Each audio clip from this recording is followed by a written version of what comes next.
Hello friend, welcome to my channel today. আজি কি কৰি আছে?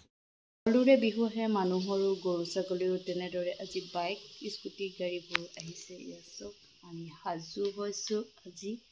এয়া ঘৰৰ বয়োজ্যেষ্ঠজন অৰ্থাৎ মাহঁত মানে বিশেষকৈ মা জন্মদাত্ৰী মাই হওক বা শাহুমাই হওক নথকা অৱস্থাত এয়া মানে আজি প্ৰথম আৰম্ভ কৰিছো নিজে কামবোৰ কৰিবলৈ যি কি নহওক আগন্তুক দিনলৈ মানে ভালে কুশলে থাকিবলৈ বা আগুৱাই যাবলৈ বিশেষকৈ বিশ্বকৰ্মা বাবাই যেন শক্তি দিয়ে লগতে আপোনালোকৰো যেন আশীৰ্বাদ কৰে আৰু মায়ে অন্ততঃ পাৰফেক্ট টাইমত ককাইদেউৰ লগত ঘৰ আহি পালেহি আৰু ইয়া মানুহজনক এনেদৰে কৰিবৰ বাবে দেউতা আৰু মায়ে এনেদৰে শিকাই আছে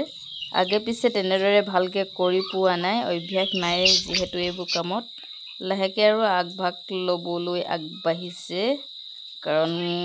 এটা সময়ততো কৰিবই লাগিব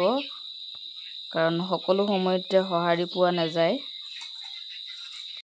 ইয়া বিশ্বকৰ্মা বাবাক ৰাখি মানে ধূপ-ধূনা জ্বলাবৰ বাবে ইয়াক কাঠৰ টুকুৰা এটা লৈ লৈছে আৰু যিহেতু ষ্টেণ্ড নাই ফটোখনৰ বিশ্বকৰ্মা বাবা সেয়েহে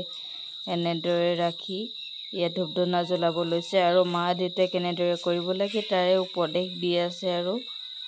যিহেতু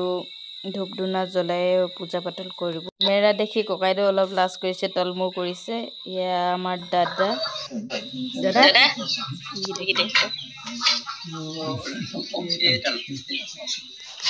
এই দাদাজন নিজৰ ঘৰৰ আপোনদৰে প্ৰায়বোৰ কামত আমাক সহায় কৰি থাকে আৰু কেমেৰা দেখি কৈছে তোকে তই মোকে টানঠি ইয়াৰ প্ৰসাদবোৰ দিবলৈ আৰম্ভ কৰিছে আৰু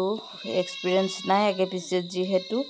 আৰু এনেদৰে দি গৈছে এয়া চক মাৰ পাত মানে ভাগটো কেনেদৰে দিছে প্ৰথম হাঁহিটো মই হাঁহি পালোঁ কাৰণ এনেদৰে মানুহক দিয়াৰ কাৰণে দ্বিতীয়বাৰ মা আৰু ককাইদেউ খুব হাঁহিছে কাৰণ এনেদৰে মানুহক নিদিয়ে আগলৈ যদি এনে তামুলি কৰিব লগা হয় একেদিনাই খেদা খাব বুলি আৰু বৰমাও আহি পালেহি এয়া কাষতে মোৰ কাষতে দাদা বহি আছে আৰু আজিলৈ ভিডিঅ'টো ইমানে বাই বাই